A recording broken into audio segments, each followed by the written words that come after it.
Dad, when she got home, was gloomy. "I've been round to see the place," he told her by the way of greeting. "What place?" she asked, absently, and then the pen dropped. "Oh, you mean the bungalow, the dwelling, as they call it. I've written to tell them I won't have it. There's always been a resident station master in Winton Parver since time began. If they don't want to repair this place, they can rebuild it." "But, Dad, you know they won't," Anne said. "They can't put me out," he said robustly. "What can they do? Throw me out on the street? Drag me out of here by force? This is my home, and yours too, since you won't be marrying Joe. They can't leave us homeless. They'll have to do something. But they have. They've offered you alternative accommodation," Anne said, despairingly. "They don't have to do anything more about this place. They can let it fall down around our ears. They have nothing to reproach themselves for. If they've offered us another place, that's reasonable." "Reasonable? What's reasonable about a bungalow miles from the station? A modern bungalow at that. A thing like a cheese dish on a concrete table." "Is it really that bad, Dad?" she asked gently. He turned on her, amazed. "Are you on their side? Don't you care anything about our home?" "Of course I care, but I don't see there's anything that we can do." "Well, you ought to know what we can do. You're the one who knows all about buildings and property and such like." "That's exactly it, Dad. I'm not a qualified surveyor, but even I know that this place needs a lot of work done on it. The foundations are sinking, and there's no mains sewage. Why should they spend money rebuilding this house when they have others ready for us just to move in?" "If you don't know that, my girl, then you don't deserve to live in a house like this." "Oh, Dad, I don't mean that, and you know I don't. All I'm saying is that they won't see it that way. They'll only see the money side of it. But we'll stick it out and fight, if that's what you want." "It is what I want, and it's what I'll do. If my little girl's staying here with me, I'm going to make sure she has a proper home and the place she's known all her life." He stumped over to the sink to fill the kettle. "Blooming mousetrap," he muttered under his breath. Anne smiled fondly at his back. "There was some good news today, Dad," she said to cheer him up. "Mr. Cass told me that the piece of land Joe's interested in has come up for sale, and he's giving Joe first refusal. So I phoned him up today to tell him." "Well, that's nice. I expect he was pleased." "Pleased about the land," she said. He didn't seem so pleased that he would have to come into the office on Monday to see Mr. Cass about it. "Oh, he's coming into the office, is he?" Dad said, nodding significantly. "Well, well. Now, Dad—" "You never know, Anne, my girl, you never know. Great oaks from little acorns grow." "Joe's no acorn," Anne said. Anne was determined not to spend Thursday alone, and she went across to the cafe to meet Wendy, with a firm intention of securing her company that afternoon, and, if possible, evening. Even if Wendy had already arranged to go out with Graham, they might agree to take her along with them as far as the door, so that she would at least have the opportunity of meeting some new people.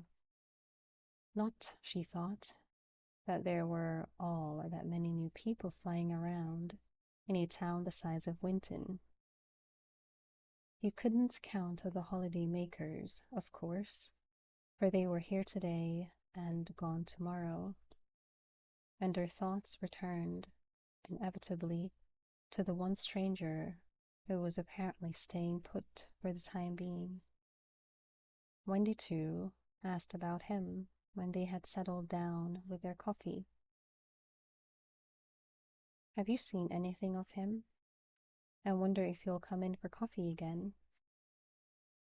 I should think he'll be too busy with his business inquiries, Anne said. Anyway, never mind him now.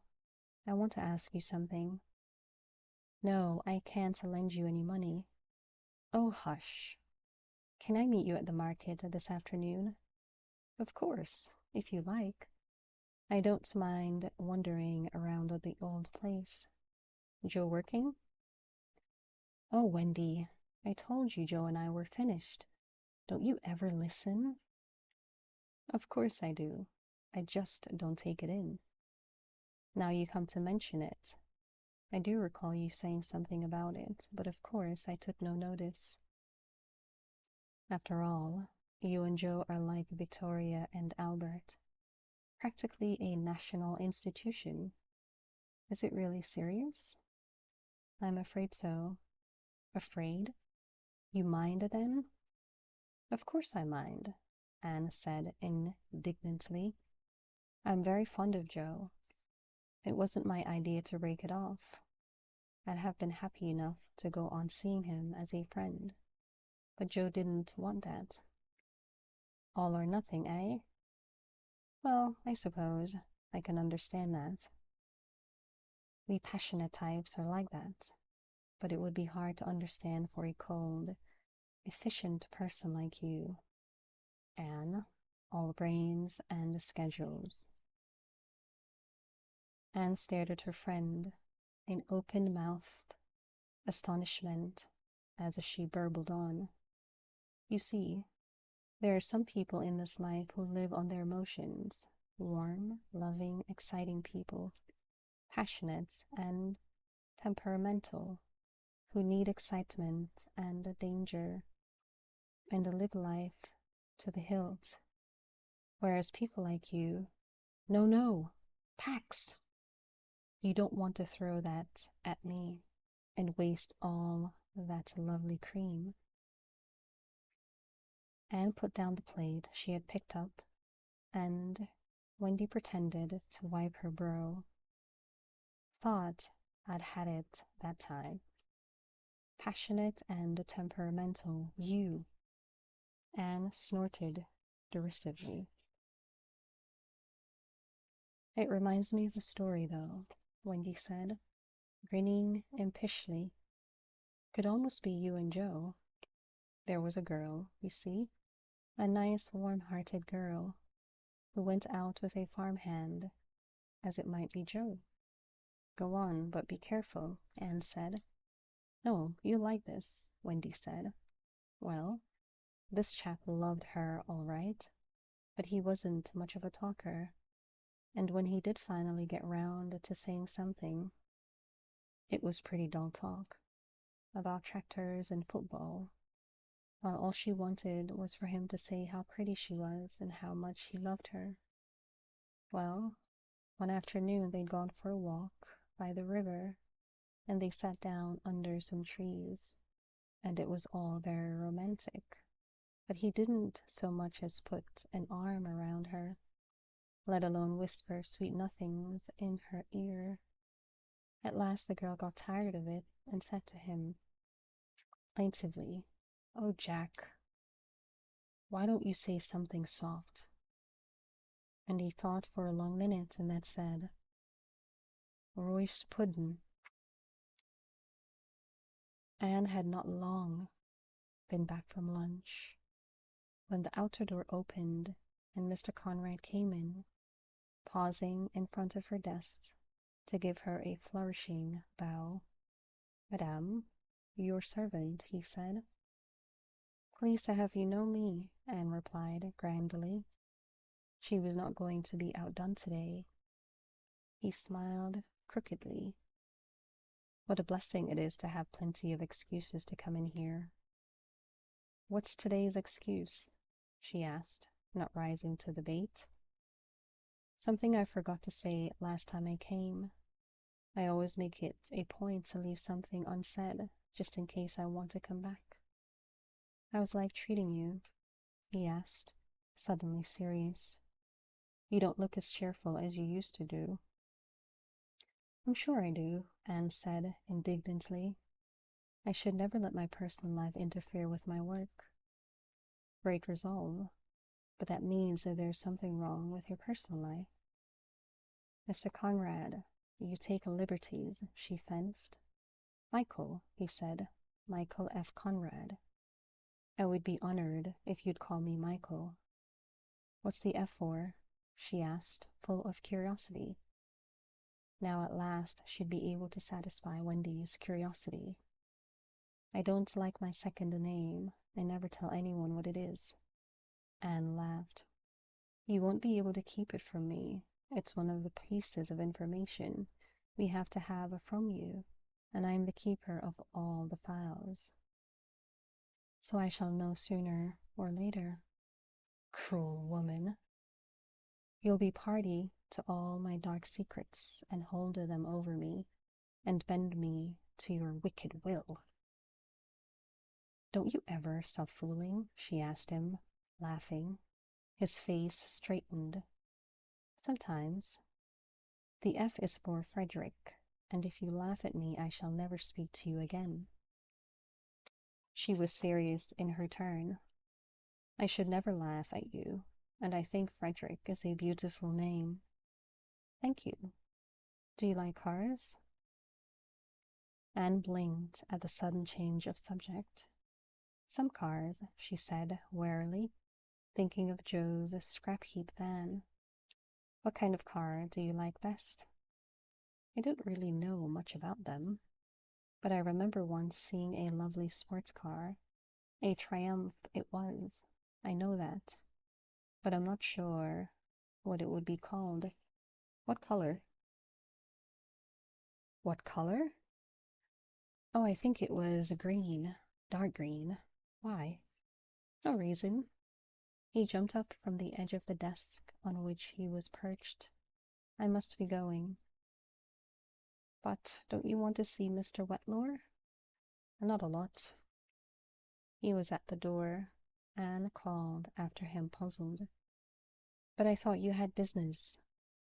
It'll keep. His voice floated back over his shoulder, and he was gone. Strange man, Anne said to herself, shrugged, and dismissed him from her thoughts. At 2 o'clock she was just putting the cover on her typewriter ready to leave, when Michael Conrad came back into the office with a breezy smile. Miss Simmons, he said, your carriage awaits you. Carriage? What are you talking about? I've come to take you away. How did you know I finished at this time? Silly. I've been watching you for a week. I know your routine inside out now. You're a creature of habit, aren't you? Which makes it easier, of course. Anyway, if you're ready, we'll just step outside onto the magic carpet and away. I thought you said it was a carriage. Anyway, I can't go anywhere. I have to meet my friend. Nonsense. I have to. It's all arranged. Miss Simmons, I have to speak to you very seriously, he said gravely. You really must get rid of this terrible negative attitude you have. You have done your best from the beginning to put me off, but I've persevered. You must learn to say yes to life, Miss Simmons. To life with a big L. Your friend won't miss you. Your personalized jet plane is out in the street, waiting to whisk you away towards the sun. Come. Bemused, Anne followed him out and down the stairs into the street where, parked opposite the door against the curb, was a dark green sports car of the sort she had mentioned before. Her jaw dropped. inelegantly with surprise, and then she turned speechlessly towards him. He smiled with faint pride. I got it right, then? It's a TR5, remember that, you ignoramus? And the color, for your father, for your further information, is known as British Racing Green. Like it? It's gorgeous, Anne said with feeling. But, no buts, he warned her. You've more buts than the goats you know so much about. I'm taking you for a lovely drive in the countryside, and maybe to tea somewhere. That sounds very polite and proper, doesn't it? And you'll enjoy it, so jump in and shut up. I don't know whether you're being polite or rude. You have me all confused, Anne said. Good, he said, helping her in. It may help to stop you arguing. But I really did have an arrangement to meet my friend. The little snub-nosed girl? That's all right. I saw her 10 minutes ago on the arm of a man who certainly wouldn't thank you for joining them. She won't miss you. I suppose that must be Graham, back on again, Anne thought. Michael Conrad went around the other side of the car and climbed into the driving seat. Ready? He asked. If you're sure. I'm sure. Say yes just for once, Miss Simmons. You'll find it quite painless. Yes, Anne said, and the car roared away down the street. I'm going to drive fast now, he said as soon as they got onto the main road, and I like to concentrate when I drive fast, so I won't be talking to you for a while. You can talk if you like, or sing. I shan't mind. You don't mind driving fast? I don't know. I haven't done it much. I'm quite safe. I am a very good driver. Just sit tight and enjoy it. Then he was off. The car, being low to the ground, seemed to travel much faster than it really did, as Anne judged from glances at the speedometer. It was very exhilarating, especially as the hood was down and the wind was rushing through and around her head. She hunched a little further down in her seat to get the shelter of the windscreen and, as she had been instructed, enjoyed it. The car made a pleasant noise, not harsh, but warm and throaty, and he drove so smoothly that she was never jerked or thrown about in her seat. He really is a good driver, she thought. He isn't just boasting, though he hadn't said it boastfully, but as if it were simple fact. When she was not looking at the scenery whisking past her, she took sidelong glances at him, glances that grew longer as she found that he took no notice of her. He really did concentrate, and it gave her the opportunity to study him. He sat well back in his seat so that his arms were straight out in front of him, holding the wheel like a racing driver would, and his long legs were stretched forward too. It looked a very comfortable way to drive, and it made her feel safer. He seemed relaxed and alert at the same time, his eyes on the road, flicking up to the rear view mirror from time to time, his hands steady on the wheel or reaching surely for the short, leather-topped gear stick beside him. He had nice hands, she thought, long-fingered, strong hands, as strong as Joe's, but more sensitive. Or perhaps sensitive wasn't the right word. Joe's hands were sensitive enough when they were feeling a pig's udder or helping her farrow, but they didn't look as if they might play a violin or paint a picture or drive a car. Michael Conrad really did look the part, from his slightly ruffled dark hair and firm, relaxed profile, to his elegantly casual clothes, slacks and hacking jacket, and a beautiful cream linen open-necked shirt. And his shirt was designed to be open-necked, not like Joe's off-duty wear.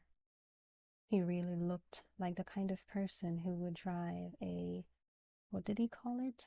TR5. It sounded well. I went for a drive in his TR5. She could make a song out of that. And then, as she thought of the car, the question that hadn't occurred to her since they left the office came back full force. Where had he got the car from? Was it the wildest coincidence that he happened to be the owner of the very kind and color of the car she had named? Unlikely, very unlikely. And yet, what was the alternative?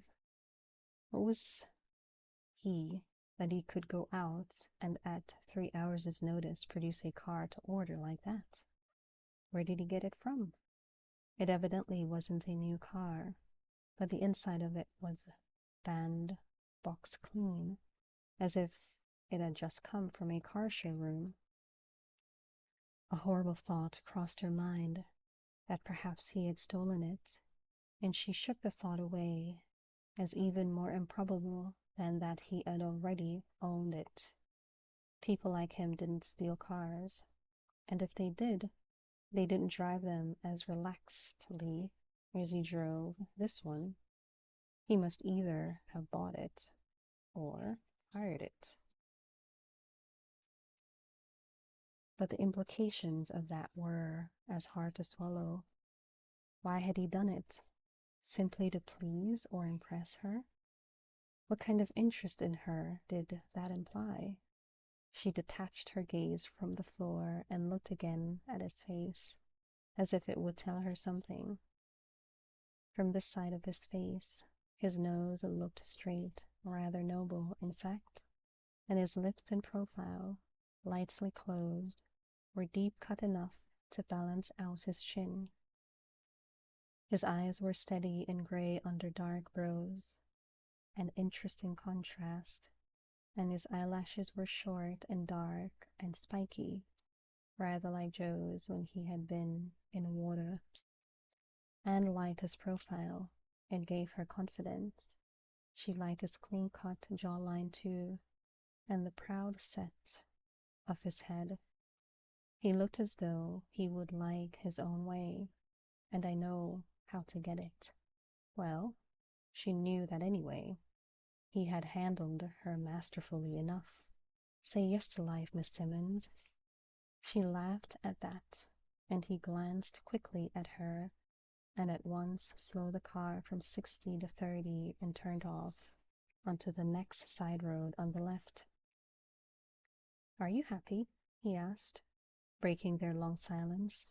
Yes, she said. Where are we going? To a place where we can stop at the top of the hill and get a view. It's no good stopping anywhere else. The edges are all too high to see over. And we have to have a view. Why? To give us a reason for being there, of course. Do we need a reason, Mr. Conrad?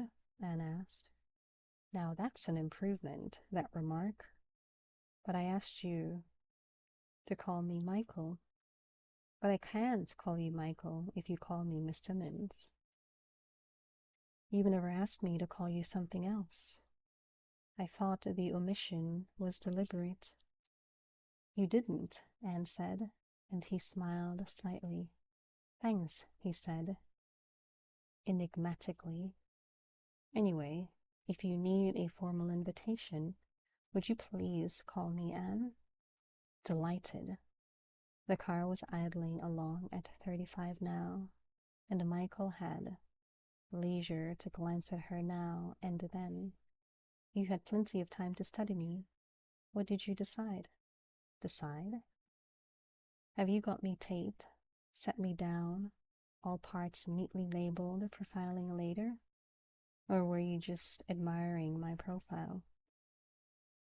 Really, you do ask impossible questions. Anne laughed, not offended. You don't seem to find any beyond hope anyway.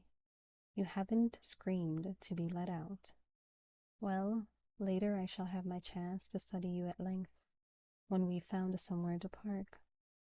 That's another reason for finding a view, so that I can study you while appearing to be gazing out of the window at the downs. You don't need to pretend. You're welcome to look at me all you want. Definitely an improvement, he nodded happily. It seems to come over you as we drive away from Market Winton.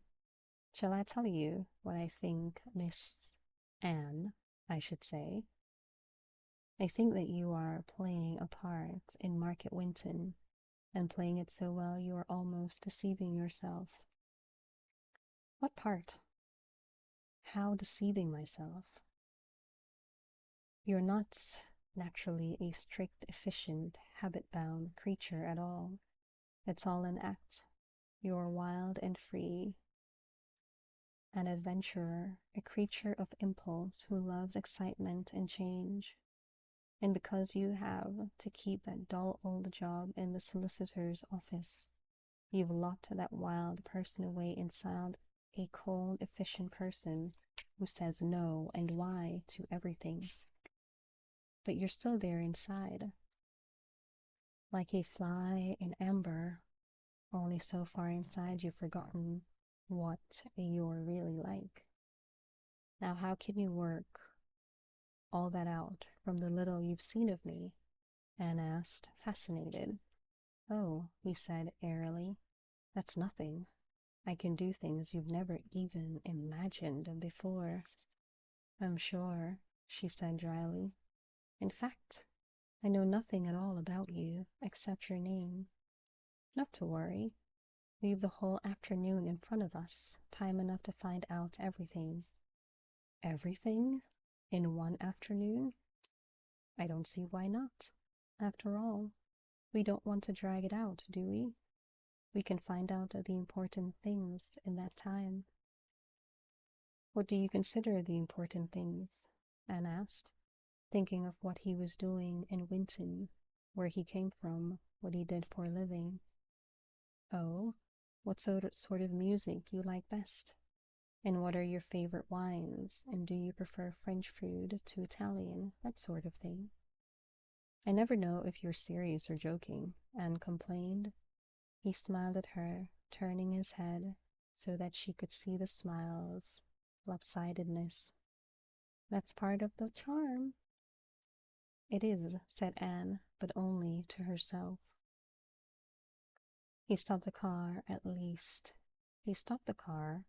last near the top of a hill, pulling it into a gateway so that it would be out of the way of any traffic passing. We have to walk a little way from here, he said. Do you know this part of the world, then? She asked in surprise.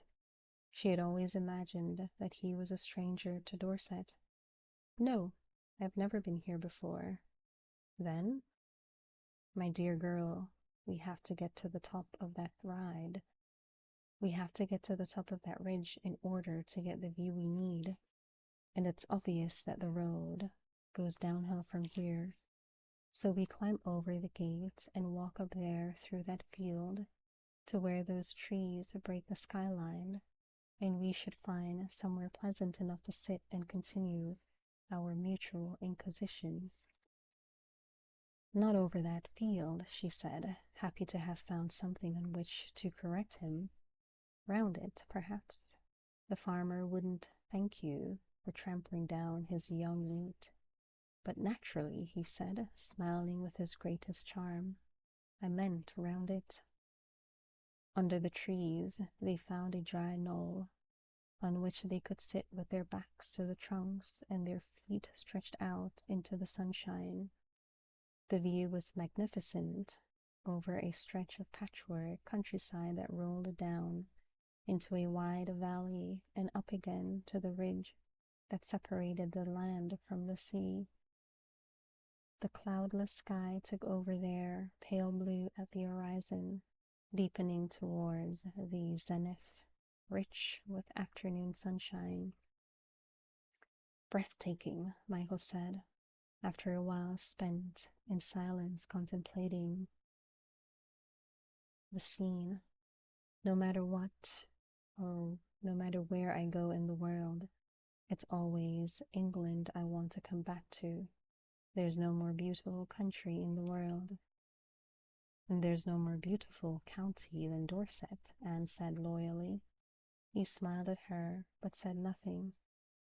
Have you been abroad much? She asked. I should think, he said agreeably, that I have been practically everywhere. How about you?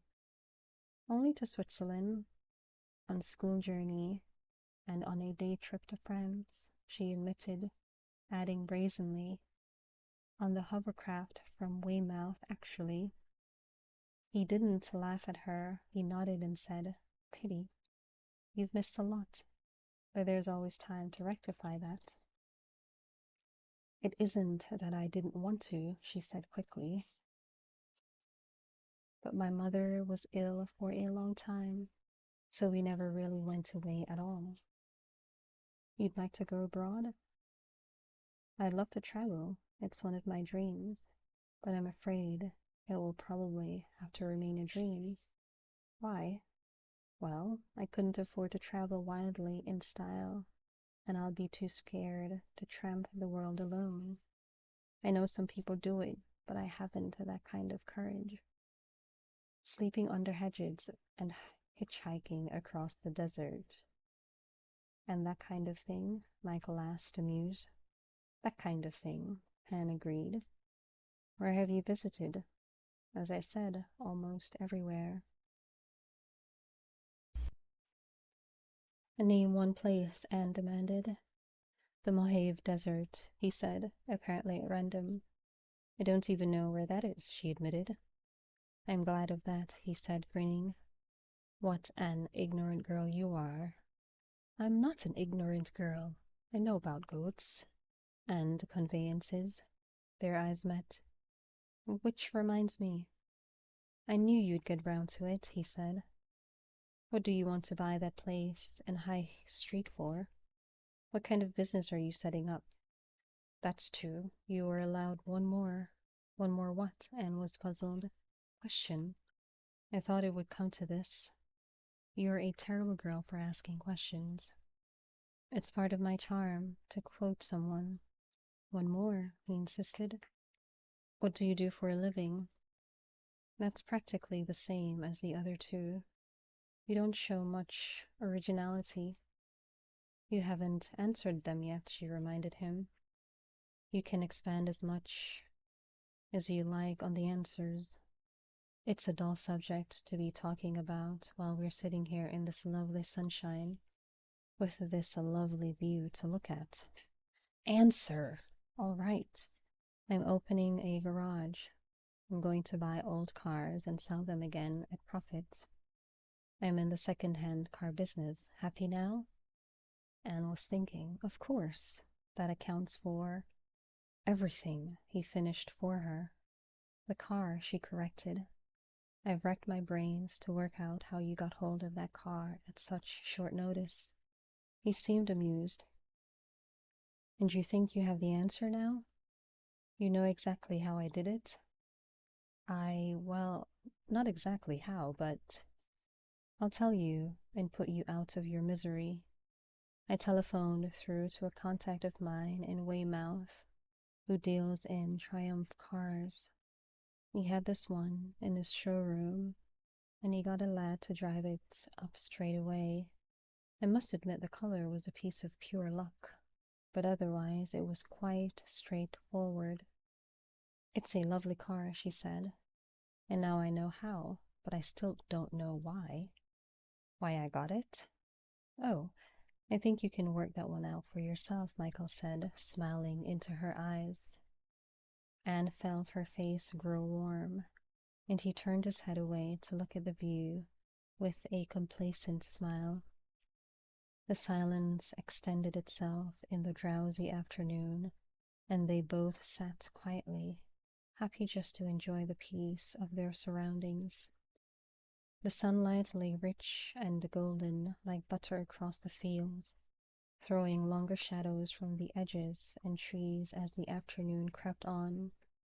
The swallows were busy in the insect-laden air, and their squeaking and the occasional burring buzz of a bee in the clover were the only sounds that reached them. Anne looked at her companion and saw that he, like her, was quite relaxed and completely happy, gazing away into the blue distances with a serene smile on his lips. She was on the other side of him now, and was looking at his other profile, the crooked side of his face. It was astonishing that the two sides of the same face could look so different. His other profile had been that of a man of action and determination, a businessman capable and firm. This profile was that of a dreamer, somehow gentler, vaguer.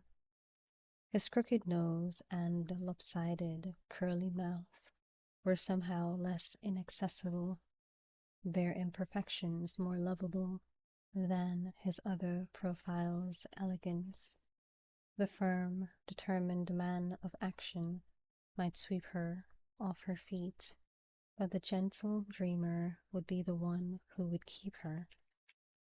A second-hand car business, she mused. It was not a thing she could have guessed, but it explained the slightly too slick air there was about him when he was involved in his business dealing. She had the impression from somewhere that the used car business was run almost exclusively by crooks, and it troubled her a little that he should be involved in it. Not that she believed for a moment that there was anything crooked about him. He was obviously honest, but she felt if she mentioned to anyone like her father that this was his line of business, they might think the worse of him. And why, she asked herself suddenly, should it matter to you what other people think of him? And yet, here she was, sitting in a field with him, miles from anywhere, just as if she had known him all her life. Strange how close she felt to him, though she had known him only a few days, closer than she had felt to Joe after 4 years. What were you thinking about? She heard his voice breaking into her thoughts, and coming to, she realized that she had been studying, and coming to, she realized that he had been studying her for some time as she stared into space. Oh, all kinds of things, she said. Cars and my father and... She hesitated to say it. And? You. That's good. I was thinking about you, wondering what you've done with your life all these years, tucked away here in this quiet gray town, in the middle of the green bits of England, wondering what you did for excitement, how you managed to hold down that wild part of yourself without going mad in the process. It hasn't seemed too hard, really, she admitted. I'd go completely potty if I were to stay in the same place for longer than the merest fraction of a hesitation, a year. I suppose it's self-discipline, she said. I don't allow myself to get bored. Whatever I'm doing, I concentrate on it to make it interesting, and I don't sit around in my spare time. I'm always doing, so I get by. I admire you for it, Michael said seriously. I really admire you. She turned to meet his eyes. He seemed to mean more than he said. Do you? She asked. His curly mouth was very close to hers. His candid gray eyes held her in their gaze. She found it hard to remember the swallows wheeling in the sunlight and the whisper of the wind in the leaves. Hard to remember the world at all the passion of her nature, which had been suppressed, which had never before had an object worthy of it, was pouring upwards in her, threatening to carry her away in a flood of sweetness, madness. His long-fingered hand lifted hers from the grass and curled around it warm and strong. Yes, I do. I admired you from the first moment I saw you. I felt you were like a caged tiger. Remember, she told herself desperately, this is the man who just a moment ago told you he could not bear to stay in the same place for long. He's just passing through. He caressed her hand, and the world was receding farther and farther away, not passing through. Her mind whispered, he's staying for a while. He lifted her hand to his lips and kissed it, and then gave it back to her, and realized she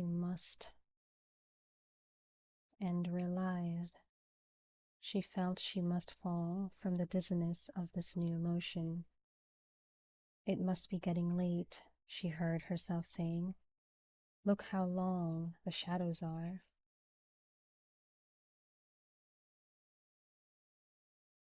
Yes, Michael said briskly, and you're getting cold sitting in the shade here. Look how goosey your arms are. Come on, let's go and have some tea somewhere. He jumped to his feet and held out his hand to help her up, and when she grasped it, the world began to shift back into focus, and it was simply a strong, capable hand heaving her to her feet. Two profiles, two hands, two men. Or was it her nature that had two sides after all? You haven't told me yet anything of great importance, like what books you read and what music you like, and what your favorite color is, he said, as they walked briskly down the hill towards the gate.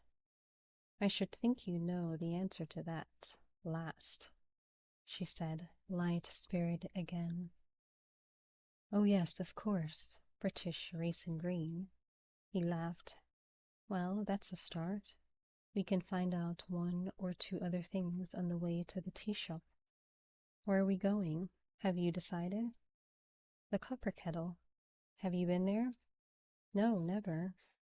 It was rather nice, after all these years with Joe, to be with someone who decided the whole thing from beginning to end, and without reference to price. Are you hungry? I should think you must be, not having had any lunch. You looked quite pale back there on the hill. I thought you were going to pass out. Anne glanced at him quickly to see if he really thought it was hunger and not passion that had made her dizzy a moment ago, and she found that he was smiling at her with his most enigmatic expression. She could tell nothing from his face, and he knew it. Yes, I'm hungry, she said at last, non-committedly. Thought you were, he said. Never mind, fix your mind on hot buttered toast and scones and jam and other good things. We won't be long now. He climbed the gate with lithe agility and jumped down on the other side. Joe would have undone the gate patiently, held it for her, and done it up again afterwards.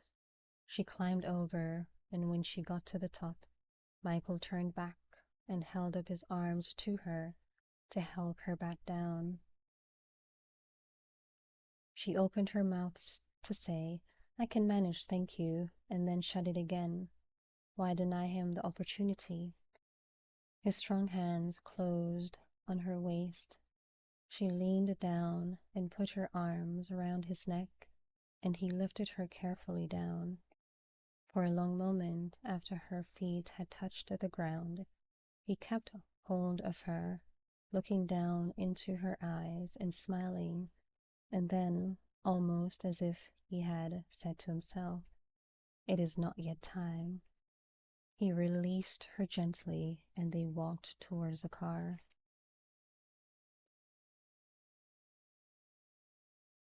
They had a pleasant and leisurely tea in the copper kettle and discussed such neutral topics as books, music and school, and food.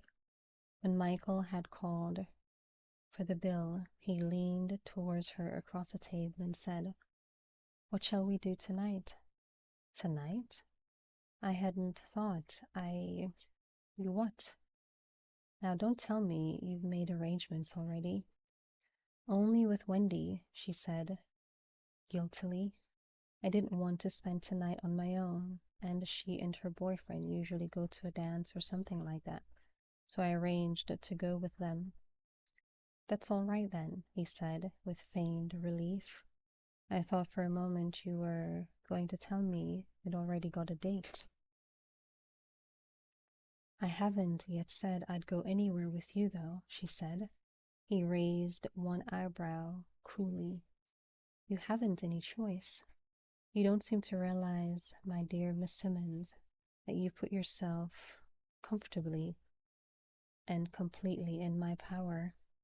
Here you are, miles from anywhere, and no way of getting back except with me in the car. If you don't agree to come out with me tonight, I have the power to leave you stranded here, a sort of hijack in reverse." "In that case, Mr. Conrad, I shall have most reluctantly to agree." "Reluctantly, of course." "Of course. But don't forget, if you try to change your mind—" "Yes?" "I have your bike in Market Winton as a hostage." "Not my bike!" "Double-cross me, baby," he drawled, "and you'll never see that bike alive again."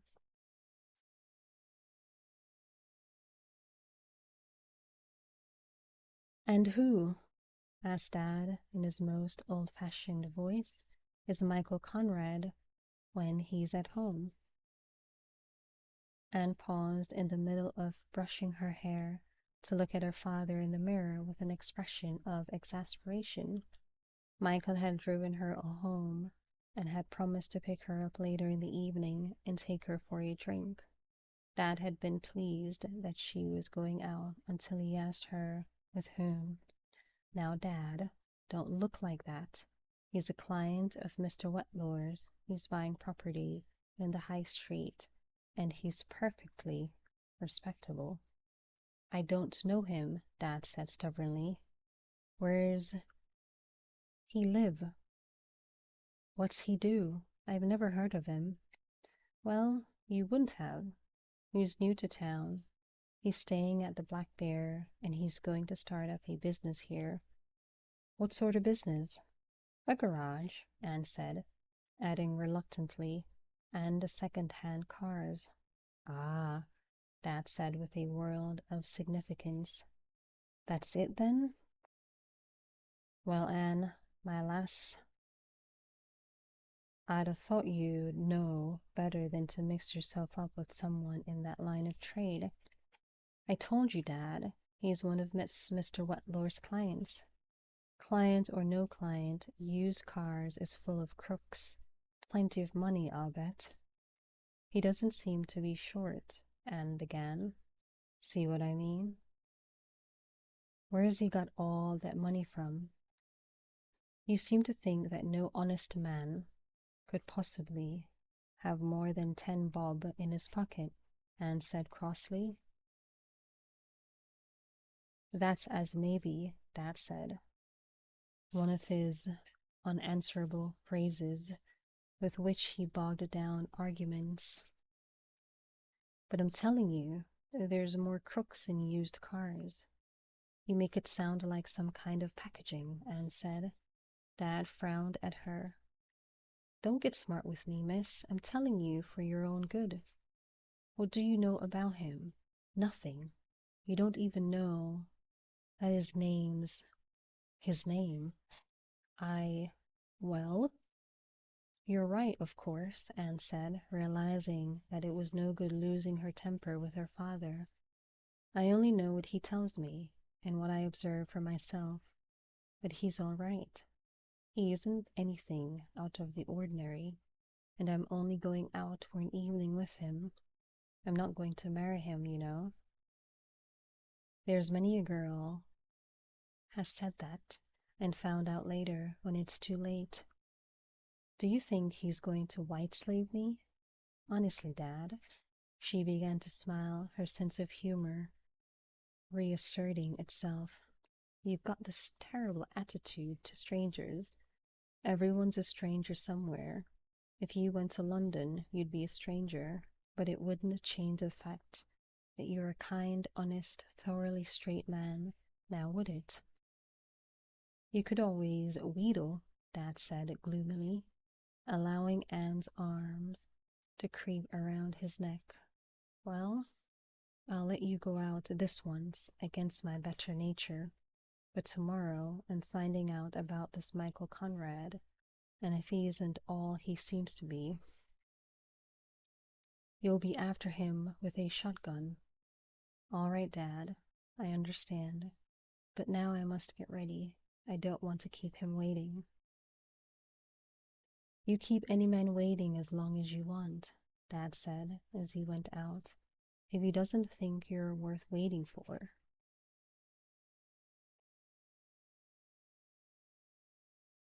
Anne was ready by the time Michael called for her and went out with him to find, to her surprise, a different car, a bright yellow one that she recognized, despite her ignorance, as a Capri. What happened to the other one? She asked, when she had settled herself in the front seat. This one's my car, Michael said, as if it was an explanation. I prefer comfort and warmth, and in any case, I wouldn't drive a dark green car at night, or a dark blue one, yellow or white, be seen. That's my motto. Anne laughed. You do sound rich. One car for the daytime and one for the night. I suppose you have a change of car for each suit? You forget. Cars are my business, he said. I've always got a wide choice of cars to drive, but in general, for my own use, I'd choose a yellow one. You see, it's been proved that certain colors are more repellent to the eye, and the more repellent, the less likely the car is to be a hit. How clever of you to know that, Anne said. He glanced sideways at her. I can never tell if you're trying to tease me or not. That's funny. I said that about you only this afternoon. In that case, we should have a very confused relationship. He's repeating himself, Anne thought, with a disappointment. It was like a tiny question mark raising its head momentarily in her brain. If he could repeat himself, didn't that prove that he had certain set pieces which he used on certain occasions? Where are we going? She asked suddenly, noticing that they were not driving into town. Don't you know? He asked, grinning derisively. I thought you knew this area like the back of your hand. Well, of course, I know where we are, she said. I asked you where we were going. I can see we're heading towards Felsham. We're going to the Pure Drop.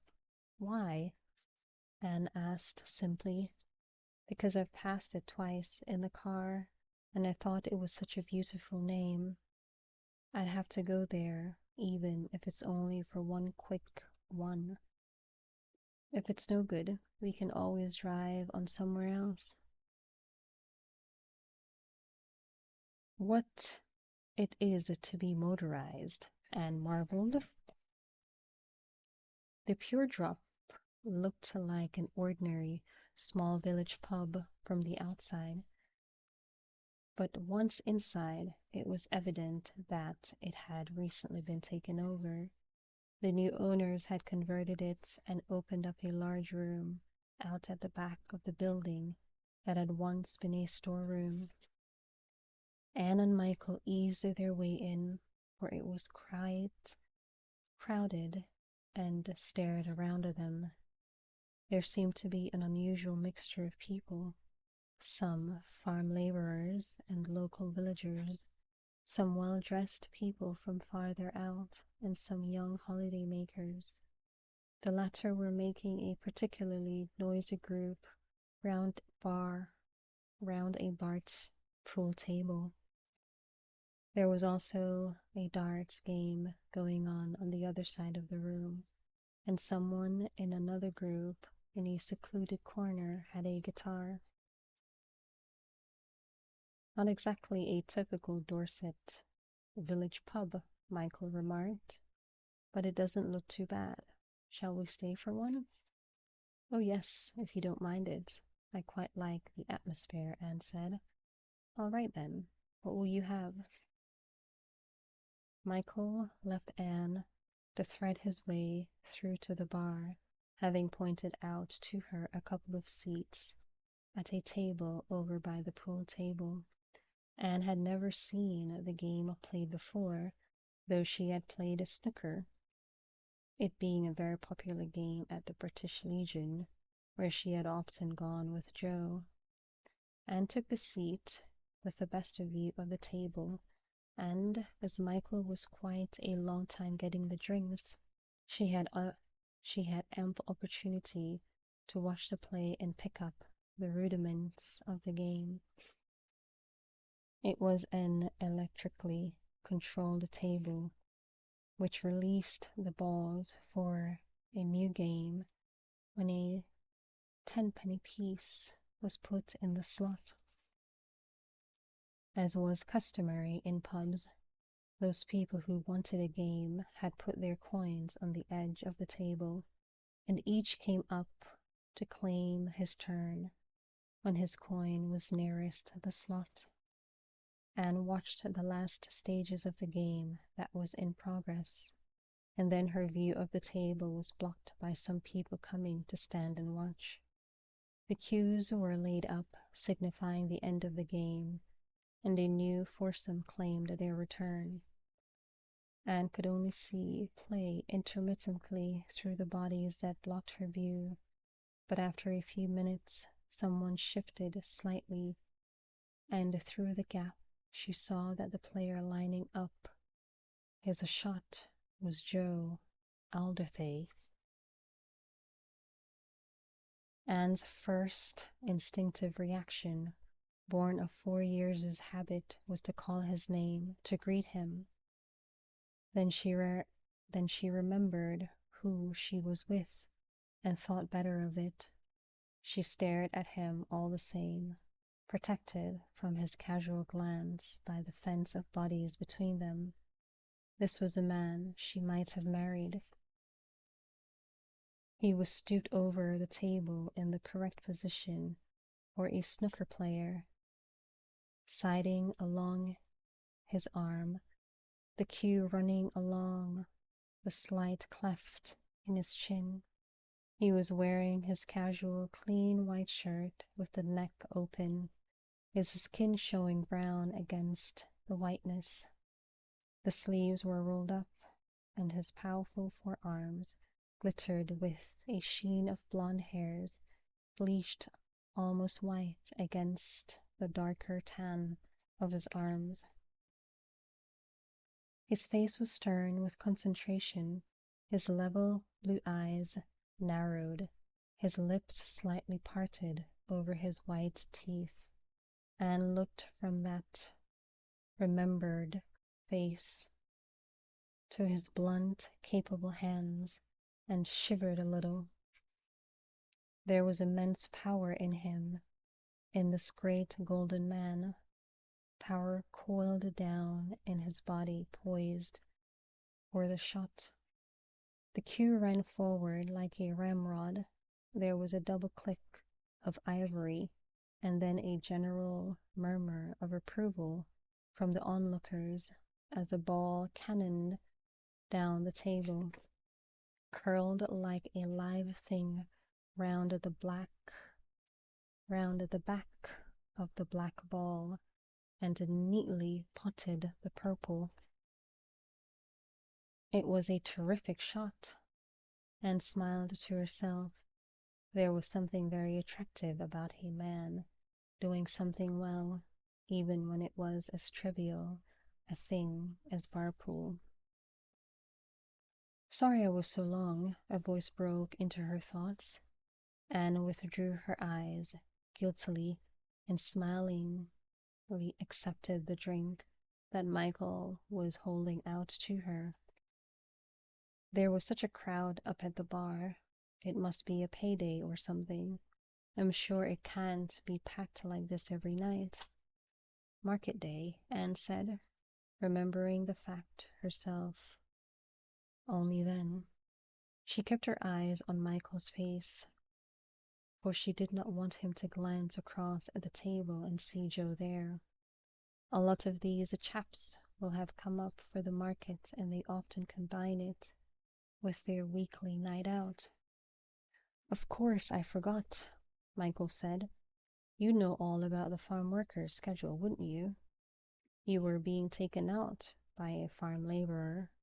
Not a laborer, Anne contradicted him automatically. He's a pigman. She should have said stockman, as she realized as soon as she said it, but it was too late now. Michael stared at her for a moment and then burst out laughing. Oh dear, what an unfortunate expression, he chortled. It calls up lovely images like something out of Animal Farm. What do you want to be when you grow up, Sonny? I want to be a pigman, like my father. All right, Anne said crossly. It isn't that funny. Oh, hush up. You might offend someone. And she glanced towards the pool table, hoping Joe hadn't heard. Michael now began singing, parodying a Beatles song. I am the pigman, I am the walrus, and she was getting both cross and nervous. Shut up, she said again. It's a perfectly respectable trade. Better than being a used car salesman, anyway.